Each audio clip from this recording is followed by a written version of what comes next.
Leemos la palabra bajo el nombre del Padre, del Hijo y del Espíritu Santo. Pacho. Amén. Hoy estamos como faltos de oración. Amén. Y leemos: por esto, en aquel tiempo, algunos varones caldeos vinieron y acusaron maliciosamente a los judíos. Hablaron y dijeron al rey Nabucodonosor: Rey, para siempre vive. Tú, oh rey, has dado una ley, que todo hombre, al oír el son de la bocina, de la flauta, del tamboril, del arpa, del salterio, de la zampoña y de todo instrumento de música, se postre y adore la estatua de oro. Y el que no se postre y adore, sea echado dentro de un horno de fuego ardiendo. Hay unos varones judíos, los cuales pusiste sobre los negocios de la provincia de Babilonia, Sadrach, Mesach y Abednego. Estos varones, oh rey, no te han respetado, no adoran tus dioses, ni adoran la estatua de oro que has levantado. Entonces Nabucodonosor dijo con ira y con enojo que le trajesen a Sadrach, a Mesach y a Abednego. Al instante fueron traídos estos varones delante del rey. Habló Nabucodonosor y les dijo: es verdad, Sadrach, Mesach y Abednego, que vosotros no honráis a mi Dios ni adoráis la estatua de oro que he levantado. Pasamos al verso 16. Sadrach, Mesach y Abednego respondieron al rey Nabucodonosor diciendo: no es necesario que te respondamos sobre este asunto. He aquí nuestro Dios, a quien servimos, puede librarnos del horno de fuego ardiendo, y de tu mano, oh rey, nos librará. Y si no, sepas, oh rey, que no serviremos a tus dioses, ni tampoco adoraremos la estatua que has levantado. Vamos a orar. Padre Dios que estás en el cielo, nuevamente te damos gracias por traernos a este lugar, Señor, por darnos la oportunidad de venir a escuchar palabras, Dios mío, que tú traes para edificar nuestro corazón y nuestra alma, Jesús. A ti te damos gloria y te damos honra en esta noche, Señor. Te pido que quites toda palabra humana de mí, Señor, y que seas tú hablando conforme a la necesidad de los corazones en esta noche. Te pedimos que tú bendigas a los jóvenes que vinieron hoy y que aún sigas trayendo a aquellos que faltan, Señor. Te damos gracias, te damos gloria y honra a ti. En el nombre de Jesús, la iglesia dice amén. Puede ponerse cómodo. Y he titulado este mensaje como jóvenes que no se postrarán ante el mundo. Amén. Dígale al hermano que tiene a su lado atrás: no somos jóvenes y no somos jóvenes que nos postraremos ante el mundo. Amén. El libro de Daniel, desde el capítulo 1, habla de que el rey Nabucodonosor escogió o le pidió a sus sirvientes que escogieran a unas personas que estuvieran dotados de gracia, que fueran de hermoso parecer y que fueran dotados de conocimiento. Amén. Y de entre toda la búsqueda que hubo entre el pueblo judío, se encontró con Daniel, se encontró con Ananías, se encontró con Misael y Azarías. Cuando llegaron al reino de Babilonia, sus nombres fueron cambiados. Y sabemos que anteriormente, al cambiar el nombre, se modificaba la personalidad de las personas. Amén. Y entonces el rey a Daniel le puso Beltasar, a Ananías le puso Sadrach, a Misael le puso Mesach y a Azarías le puso Abednego. Amén. Tenemos clara esa parte para poder desenvolver la historia.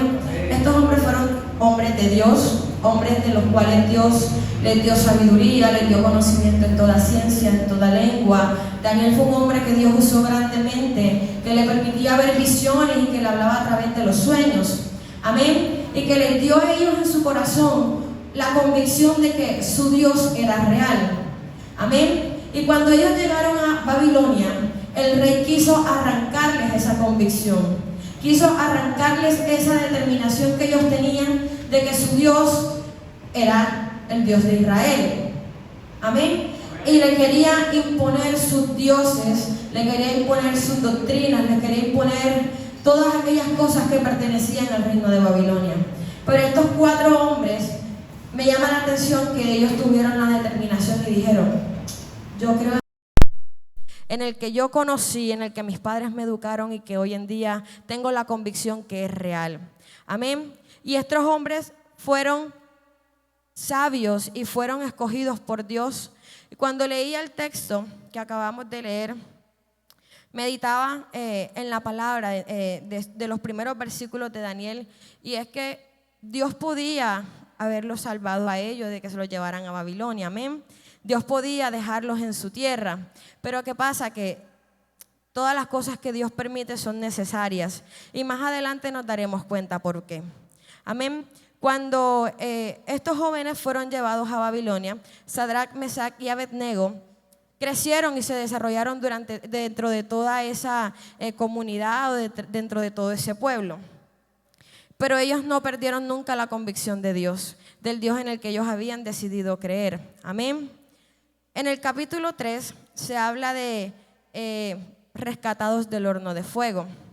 Y me llama la atención y esa historia me parece bien linda, porque Nabucodonosor había decidido levantar estatuas, una estatua de 60 codos de alto y de 6 de ancho, una estatua bastante grande. Y que todo el pueblo, las provincias, los jueces, los magistrados, todas esas personas debían adorar y debían alabar a esos dioses, los dioses de Nabucodonosor. Pero me llama la atención que Sadrac, Mesac y Abednego no lo hicieron. Ellos decidieron guardar su corazón y creer en el Dios que los había escogido. Y ellos dijeron: yo no me voy a postrar ante esa estatua, ni voy a adorar a tus dioses. Amén. Y ellos prefirieron perder la vida a causa de Dios. Y me llama la atención en la historia de ese texto que Nabucodonosor se sintió ofendido porque los judíos no habían adorado a sus dioses ni a sus estatuas. Pero ellos aún así dijeron: bueno, mira, yo no me voy a postrar, yo me voy a quedar aquí porque yo creo en Dios de Israel, porque yo no me voy a vender a tu creencia. Si quieres hacer conmigo lo que quieras, tú puedes hacerlo. Entonces, en enojo, y la Biblia dice que Nabucodonosor se llenó de ira y mandó a calentar 7 veces más el horno de fuego que normalmente utilizaba como castigo para aquellos que no obedecían. Y dijo: calentémoslo 7 veces más. Y yo analizaba y decía: 7 veces más es un calor insoportable que se debe emanar incluso a los alrededores de ese horno. Y dice que mandó a sus hombres más vigorosos para que ataran a los 3 hombres, a Sadrac, Mesac y Abednego, y que los lanzaran al horno de fuego. Y ellos fueron lanzados, pero la misericordia de Dios estuvo con ellos, y Dios se agradó de ellos, que los guardó y no permitió de que esos fuegos siquiera quemaran sus cabellos. Amén. Ahí podemos ver que Dios es un Dios grande y que Dios nos respalda a nosotros cuando nosotros decidimos darle el primer lugar a Él. Y eso lo traigo a colación a la vida de nosotros como jóvenes. Porque normalmente nosotros estamos expuestos en el mundo a una sociedad que está pervertida, a una sociedad que está dañada, que desde los niños pequeños ya vemos que hay tantas cosas que no le agradan a Dios, que se le inculca a la juventud desde muy pequeño a que crezcan en la impiedad y en la impureza y en el pecado y en los errores. Y cuando crecemos estamos entregados a eso. Pero Dios nos rescató a nosotros. Dios rescató a esta juventud, Dios rescató a estos jóvenes y me rescató a mí y ha evitado que nosotros volvamos al mundo. Y tomo esta historia porque pienso que el mundo es esa estatua de bronce y son esos dioses. Amén. En el mundo hay muchas cosas. Está el alcoholismo, la prostitución, la drogadicción. Hay muchísimas cosas que nos pueden llamar la atención en algún momento. Y que de pronto si nosotros venimos del mundo con esas cosas, Dios nos restaura. Pero hoy en día la lucha con los jóvenes es porque el mundo te ofrece muchas cosas que se ven atractivas, que se ven bonitas, que tú dices: yo lo quiero, o yo quiero lo que aquel puede tener, o yo quiero lo que es que mi vecino tiene, o lo que mi amigo tiene. Pero ahí es donde tu convicción como cristiano tiene que primar. Porque tú tienes que saber en el Dios en el que tú has creído hasta el día de hoy. No en ese Dios que de pronto tú dijiste, no, es que Él no puede hacer las cosas. Para Dios nada es imposible. Y si Dios pudo enviar a su ángel y salvar a aquellos hombres, ¿por qué a ti no te va a ayudar? Amén. Porque de pronto en medio de las circunstancias Dios no te puede ayudar. Porque tú no has creído en Él. Porque en el primer viento contrario tambaleamos y nuestra fe decae y decimos, ¿será que Dios me va a ayudar? ¿Será que Dios está conmigo? Es que, Señor, yo no te siento, pero es mentira del diablo, porque Dios está contigo y conmigo todos los días de nuestra vida. Aunque no lo podamos sentir, aunque de pronto digo, Señor, yo no veo tu mano, pero es que Dios ahí está. Con el simple hecho de que usted y yo nos levantemos en la mañana, el Señor ya está obrando. Amén. Amén. Entonces, el mundo a los jóvenes le ofrece muchas cosas atractivas. Y decimos, pero si yo que estoy en Cristo, yo no las tengo, porque el del mundo sí las tiene, si se supone que no es hijo de Dios. Y es que hay muchas cosas que Dios a veces no nos da a nosotros, porque nosotros no tenemos un corazón preparado para recibirlo. Amén. Entonces, a mí esta historia particularmente me llama la atención y me gusta, porque yo puedo ver allí el poder de Dios. Cómo Dios se glorificó en la vida de Sadrach, Mesach y Abednego. Y lo que decía anteriormente, Dios tiene un propósito para cada cosa, porque Dios pudo haber evitado que ellos fueran a Babilonia. Pero cuando ellos llegaron allá y fueron rescatados, Nabucodonosor no tuvo más opción que glorificar el nombre de Dios. Amén. Vamos a leerlo más adelante. Amén. Vamos a leerlo a la altura del versículo 24, que dice: entonces el rey Nabucodonosor se espantó y se levantó apresuradamente y dijo a los de su consejo: ¿no echaron a 3 varones atados dentro del fuego? Ellos respondieron al rey: es verdad, oh rey. Y él dijo: he aquí, yo veo 4 varones sueltos que se pasean en medio del fuego sin sufrir ningún daño, y el aspecto del cuarto es semejante a hijo de los dioses. El verso 26 dice: entonces Nabucodonosor se acercó a la puerta del horno de fuego ardiendo y dijo: Sadrach, Mesach y Abednego, siervos del Dios Altísimo, salid y venid. Entonces Sadrach, Mesach y Abednego salieron de en medio del fuego. Entonces Dios se glorificó allí. Porque Nabucodonosor, a pesar de que adoraba a sus dioses y a sus estatuas y quizás a su montón de creencias, no tuvo más opción que reconocer que existía un Dios altísimo. Amén. Que existía un Dios que era grande por encima de todas las cosas, que era un Dios poderoso, que pudo sacar a sus varones de ese horno de fuego. Amén. Y así mismo Dios se glorifica en nuestra vida. Desde las pequeñas cosas que nosotros podemos ver día a día, Dios se está glorificando. A veces creemos que el simple hecho de estar aquí es porque Dios ya lo hizo, porque yo soy yo. No, esto es misericordia, esto es por amor, porque Él nos ama a ustedes, me ama a mí, para que nosotros podamos amarle a Él, para que nuestra convicción como hijos de Dios no se quede ni se desvanezca por las cosas que de pronto por fuera a mí me puedan ofrecer. Mi convicción como hijo de Dios es decir, es que a Dios estas cosas no le agradan y yo no las voy a hacer. Yo no me voy a dejar comprar por lo que me están ofreciendo. Yo no voy a adorar el mundo ni voy a idolatrar las cosas que el mundo idolatra porque es que yo quiero agradar a mi amigo o porque yo quiero agradar a mi vecino o porque mi familia tiene una creencia distinta a mí o quiere hacer cosas distintas a las que yo hago. Entonces para yo agradarlos, yo lo voy a hacer. Porque usted cree que Dios se va a glorificar en eso. Usted cree que Dios se va a agradar o se va a sentir contento porque si tu familia te dice, mira, Dios te va a entender. ¿Será que Dios se va a agradar de eso? Porque estos 3 varones pudieron postrarse. Había muchísima gente. Estaban todos los de la provincia de Babilonia. Yo asumo que son miles y millones de personas. Estaban jueces, magistrados, estaban todas las personas de altos cargos de Babilonia. Pero ellos dijeron, mira, pueden estar hasta el presidente, está el rey, pero yo no me voy a postrar ante sus dioses. Yo no voy a adorar esa estatua de 60 codos de alto ni 6 codos de ancho. Yo me imagino que eso es una cosa enorme. Ellos no quisieron adorar eso. Ellos no quisieron perder su alma por un momento, por agradar a otros o por evitar la muerte. Por el contrario, tuvieron la convicción y la valentía, porque Dios eso nos da a nosotros, valentía para poder decir no. Dios lo hace porque, por ejemplo, yo creo que en este tiempo que a ti te digan, mira, te van a quemar si tú no adoras una estatua, tú lo piensas y tú dices, santo.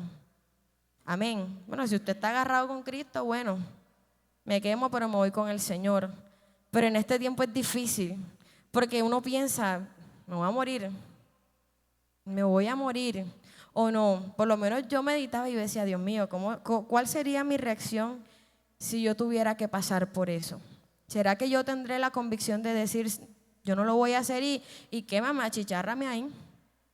Yo podría decirlo, pero ¿cómo estamos en Dios? ¿Cómo es esa simiente que usted tiene en Dios? Y esa convicción que usted tiene, que usted adquiere también en la intimidad con Dios, porque esto no se adquiere solamente por venir a la iglesia un sábado o un domingo, esto se adquiere en la intimidad, se adquiere en el tiempo de ayuno, en el tiempo de oración, en el tiempo de búsqueda personal que usted y yo tengamos con el Señor, porque Dios nos da amor, poder y dominio propio, porque Dios nos da valentía, Dios nos restaura, Dios nos fortalece, pero es que Dios no nos va a fortalecer si estamos viendo Netflix ATH o a toda hora, amén. Dios no nos va a dar esa valentía si estamos jugando PlayStation o el Free Fire o no sé, los juegos que ustedes tienen por ahí, o eso no pasa en esta iglesia, lo está afuera, amén. Esa valentía que tuvieron estos hombres tuvieron que tenerla en la intimidad con Dios, porque es que la Biblia dice que Dios se agradó tanto de ellos que los dotó de ciencia, de sabiduría, y que ellos eran personas, hombres de Dios. Tenemos el ejemplo de Daniel. Cuando salió el edicto que no se podía adorar a ningún Dios, Daniel ignoró eso y Daniel se postró en su habitación y buscaba a Dios, a pesar de que iba a ser echado al foso de los leones. Amén. Daniel tuvo esa convicción y esa valentía, y él dijo, bueno, me echarán, pero yo voy a orar, yo voy a buscar a mi Dios, yo voy a buscar el rostro de Dios, amén. Y esa es la convicción que hoy Dios quiere de sus jóvenes. Esta palabra Dios quizás no la trajo para ustedes porque ustedes son las personas que necesitaban escucharla, amén. Y Dios quiere que hoy salgamos de aquí con la convicción que Él es nuestro Dios, en el Dios que nosotros decidimos creer. No es cualquier cosa, no es un Dios chiquitico, no es un Dios que no puede hacer milagros, no es un Dios que no puede hacer cosas grandes para nuestra vida, que es un Dios que así como sacó a aquellas personas de un horno, que así como libró a Daniel de los leones, así también nos puede ayudar a nosotros. Amén. Es un Dios que puede hacer muchas cosas por tu vida y por mi vida, por tu familia, por tu trabajo, por tus estudios, por cualquier área que tú le quieras entregar. Pero es que el Señor necesita jóvenes que tengan convicción, jóvenes que tengan esa entrega al Señor, que vienen las propuestas, usted puede decir, yo estoy firme, yo soy cristiano, yo no lo voy a hacer. Amén. Porque ciertamente nosotros estamos expuestos a algo que quizás en aquel tiempo no era o no existía, que era, por ejemplo, la universidad. Amén.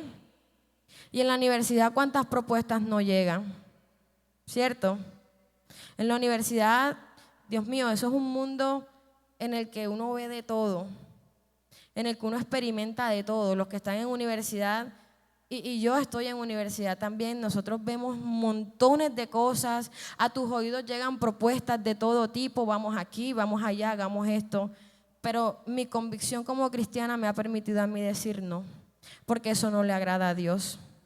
Amén. Eso no le gusta a Dios. Me dirán que soy chapada a la antigua, amargada, falda larga, carilavada, cristiana, lo que ellos quieran, pero es que para Dios lo soy, no para agradarles a ellos. Yo recuerdo, y esta anécdota me pasó hace un tiempo iniciando la universidad, que hicieron precisamente para estas fechas en la universidad, eso se le llama como cabildos o algo así, que son unas celebraciones de las fiestas novembrinas, pero en la universidad.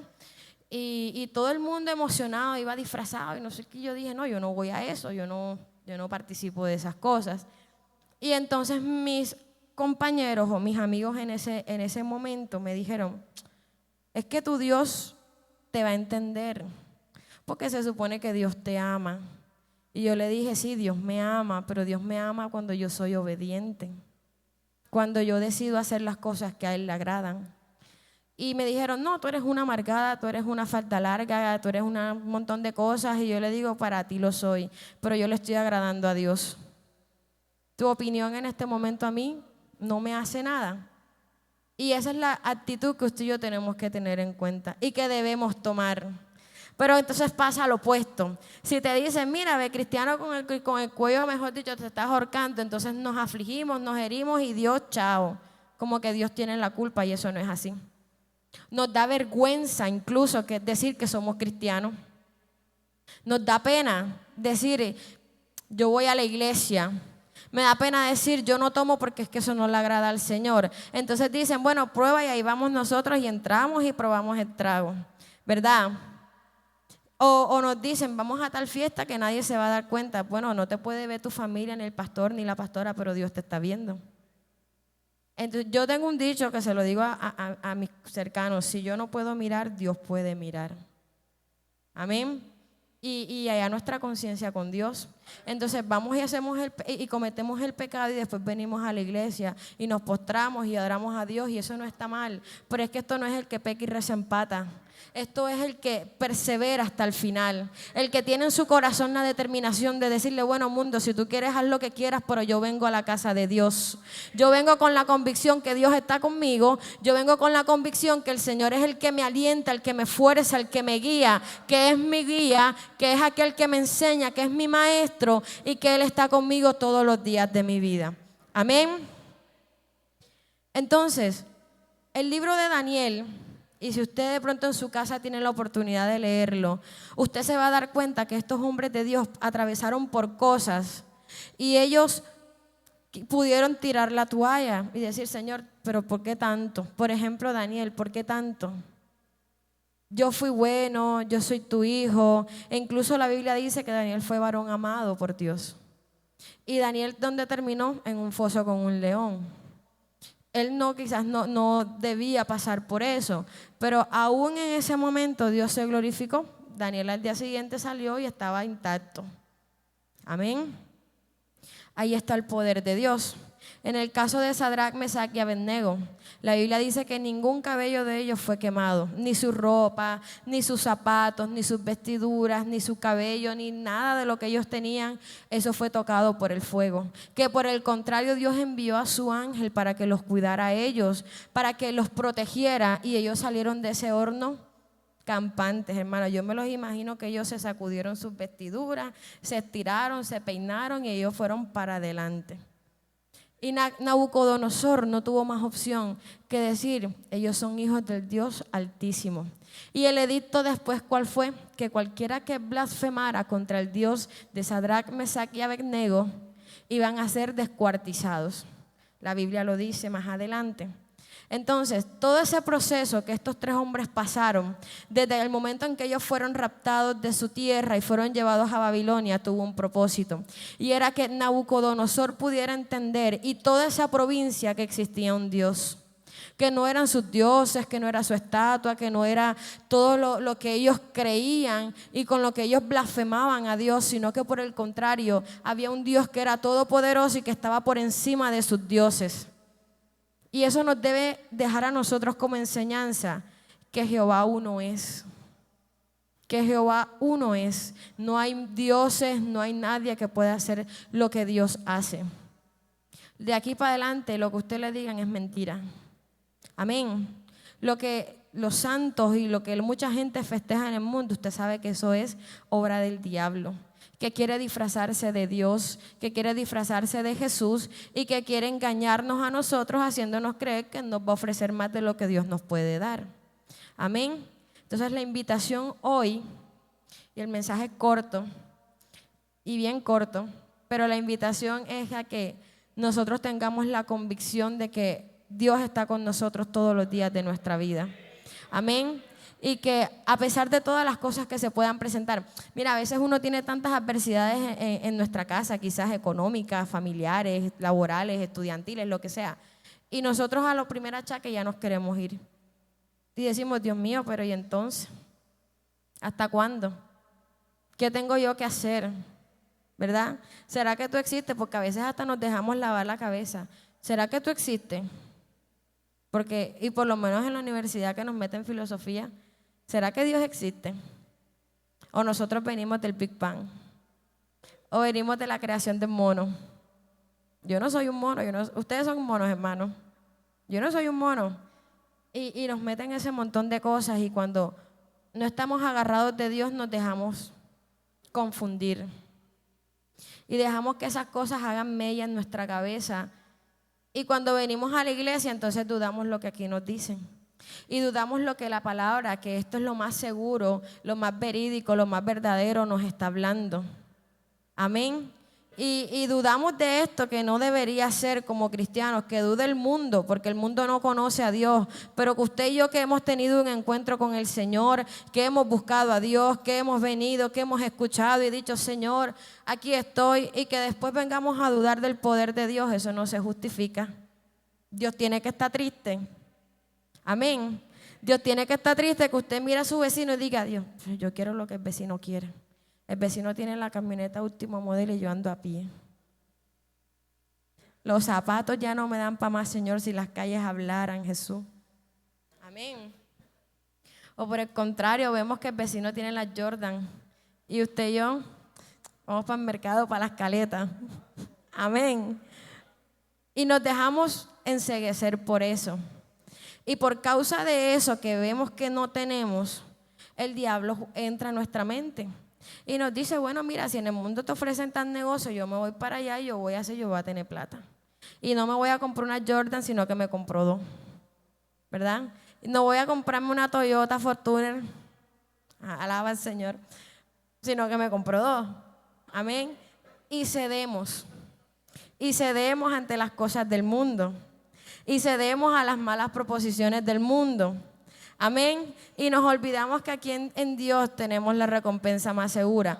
Quizás no vivimos en lujos y no vivimos con la Jordan, ni con la fortuna, ni con la mansión, pero tenemos la salvación, que es lo más importante. Tenemos un Dios que nos respalda. Amén. Tenemos un Dios que si usted le pide, Él se lo va a conceder en su tiempo, porque el tiempo de Dios es perfecto. Amén. Entonces no debemos afanarnos.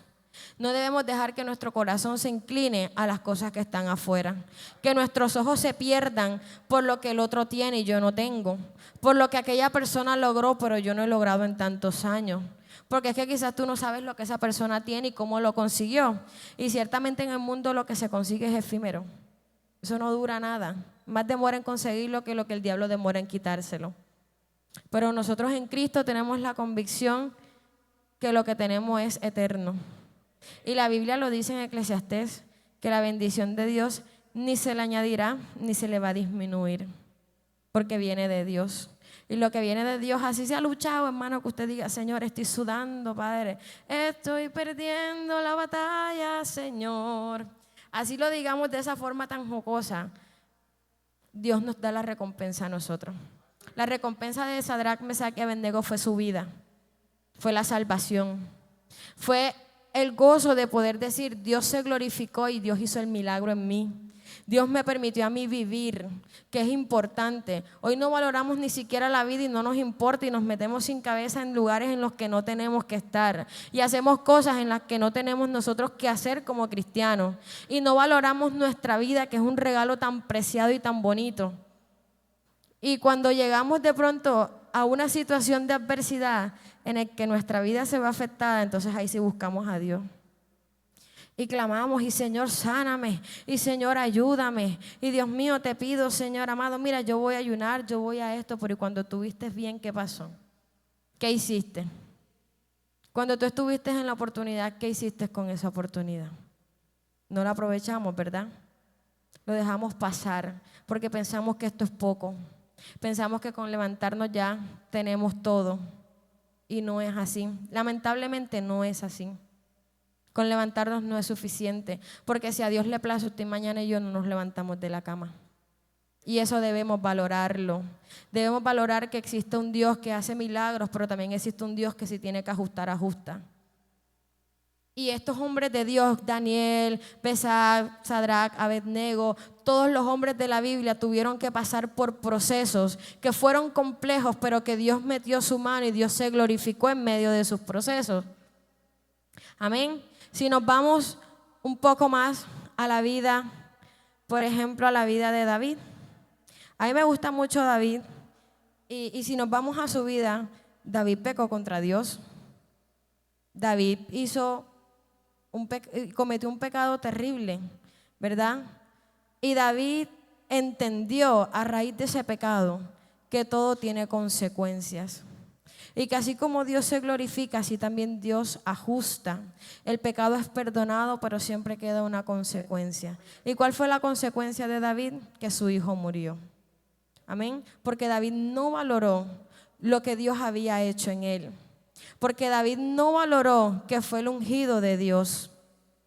¿Qué hizo él cuando ya él se le crecieron los humos y sacó el pecho de paloma? Y porque era el rey, David cometió asesinato. Mató a alguien, ¿verdad? Por encubrir su pecado, que fue peor. Entonces, cuando yo miro estas historias de la Biblia, y usted dirá, mana, pero eso no tiene nada que ver una cosa con otra, pero sí tiene que ver, porque es que en todas las cosas que Dios ha permitido, desde Génesis hasta Apocalipsis, tienen un propósito. Y es que el nombre de Jesús sea glorificado en todo tiempo, en la adversidad, en tiempo de gozo, en cualquier tiempo, en tu mejor o en tu peor temporada. Ahí Dios se está glorificando. De pronto no de la manera que esperamos, pero ahí está. Amén. Y lo importante es que usted y yo tengamos la convicción y determinación que el Señor está contigo y está conmigo. Todos los días de nuestra vida. El Señor a veces dirá, pero ya me tienen como, todos los días me pides por lo mismo, ora por otra cosa. Pero es que nosotros somos insistentes y en la insistencia Dios se glorifica. Amén. En la oración que usted y yo tengamos con el Señor, allí también obtenemos nosotros fortaleza en nuestro corazón, obtenemos valentía en nuestra alma y nosotros vamos a poder decir, por ese amor que adquirimos en Dios, yo no voy a pecar contra ti, Señor. Yo no voy a hacer lo que a ti no te agrada, Jesús. El mundo está afuera. Hoy mira, muchas personas están festejando, están entregando su vida al mundo. El corazón lo tienen allá en las fiestas, tomando, en la parranda, en la maicena, en la espuma. Pero nosotros hemos venido aquí. Y muchos dirán, es que son aburridos. Salieron en la mañana y salieron a las 2 de la tarde y otra vez van para la iglesia, probablemente. Amén. Los que estuvimos en el ayuno en la mañana, levanten las manos quien estuvo en el ayuno. Amén, gloria a Dios. Bueno, y los que ayunaron desde su casa. Y los del trabajo. Hermano, mentira, estoy molestando. Pero este es nuestro mayor deleite, venir a la casa de Dios, venir a la casa del Señor, venir a llenarnos del Espíritu Santo de Dios y que nosotros podamos cada día aprender más que Dios hace milagros, hace proezas, que Dios se mueve, que Dios puede multiplicar, que Dios puede restar, que Dios cierra, pero que Dios también abre puertas, que Dios puede hacer un milagro creativo mañana en tu vida. Y tú no lo esperas, pero Dios lo puede hacer, porque Él es Dios todopoderoso. Él es Dios que para Él nada es imposible. La Biblia dice que Dios hace de las cosas que para nosotros son imposibles, para Él eso no es nada. Y quizás hoy tú tienes una cosa en tu corazón, una petición, y tú dices, pero está como lejos. Y tú no sabes el tiempo de Dios. Y si mañana tú lo puedes tener, ¿quién dice que no? Amén. Y Dios se mueve allí.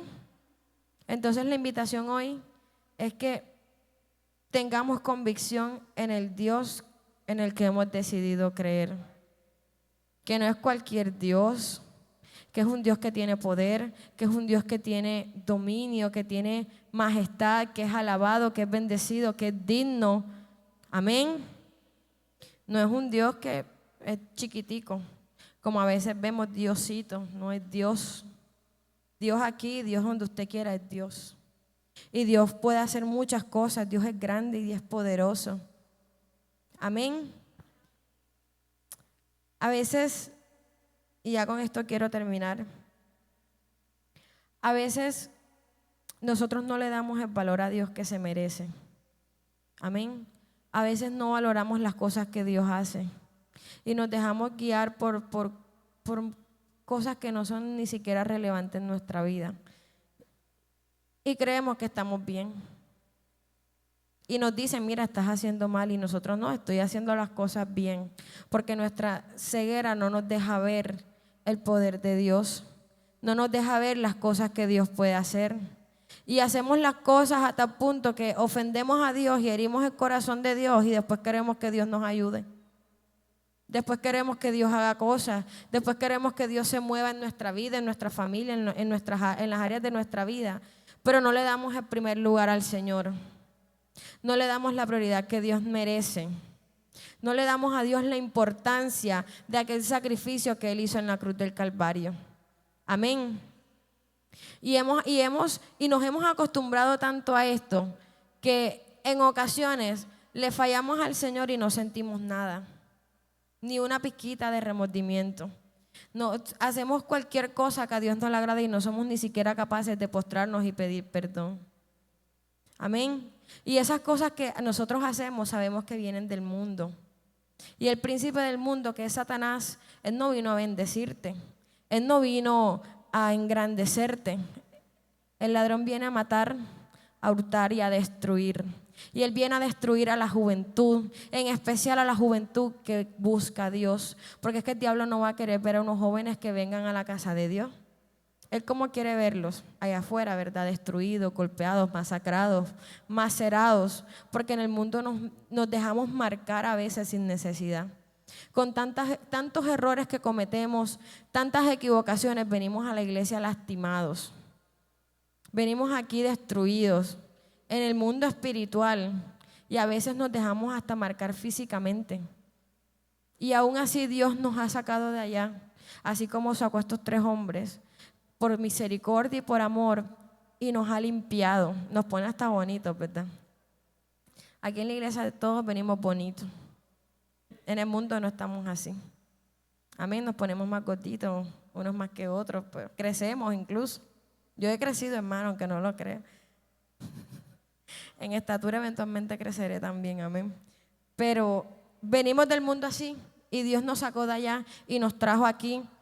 Y nos ha dado vestiduras nuevas. Ha limpiado nuestro corazón, ha limpiado nuestra mente, nuestros ojos, nuestros oídos, todo. Y nos ha hecho nuevas criaturas. Y nos ha mostrado que su poder está en nosotros, que su gloria está en nosotros. Y lo más importante es que su amor está en nosotros. ¿Usted cree que Dios no amaba a estos hombres? Dios tuvo que amarlos, que envió al ángel de Jehová para que los sacara de ese horno de fuego. Tuvo que amarlos demasiado porque, bueno, consúmanse ahí, se vienen al reino conmigo. Pero eso yo me imagino y uno cuando lee la Biblia, uno como que su mente se va lejos. Digo, ellos irán por toda Babilonia diciendo, Dios me sacó del horno, yo fui ese que Dios sacó del horno. Y ellos hablarán de las grandezas que Dios hace. Y hablaron en su tiempo de esas grandezas que Dios hizo, de ese milagro que Dios hizo en ellos, que Dios los sacó de allí, que incluso yo estaba mirando en el horno de mi casa, que usted lo abre y eso se siente un fogaje tremendo y usted está lejos y lo siente.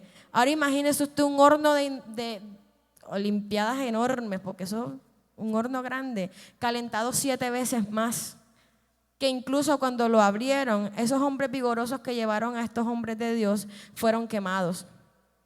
Y ellos no entraron y fueron quemados ellos, porque Dios no deja a sus hijos en vergüenza. Amén. Ellos no quedaron en vergüenza. En vergüenza quedaron los que Nabucodonosor mandó. Quedaron achicharrados ahí, oliendo a chicharrón, ahí en ese piso postrados, muertos. Pero Dios se glorificó en la vida de ellos 3 y los sacó de allí invictos, con su cabeza en alto, que los demás no tuvieron más opción que reconocer que existía un Dios. Amén. Los demás no tuvieron más opción que creer en ese Dios del que ellos hablaban. Amén. Y que Dios, a través de eso que hizo en ellos, el pueblo tuvo la convicción de que existía Dios. No sus dioses, no con Dios con D chiquita, no, Dios con mayúscula, que existía un Dios de Israel. Amén. Y que Dios, así como pudo evitarles que ellos entraran allá, Dios lo permitió para que ellos también aumentaran su fe. Porque para yo entrar ahí y decir, Señor, yo tengo que tener fe, pero una fe tremenda, Porque yo no me voy a meter en un horno que yo me voy, sabiendo que yo me voy a quemar ahí. Yo tengo que tener una fe increíble, una fe. O sea, yo me imagino a esos hombres y ellos tenían que, Dios mío, tener su corazón chiquitico de no sé ni si del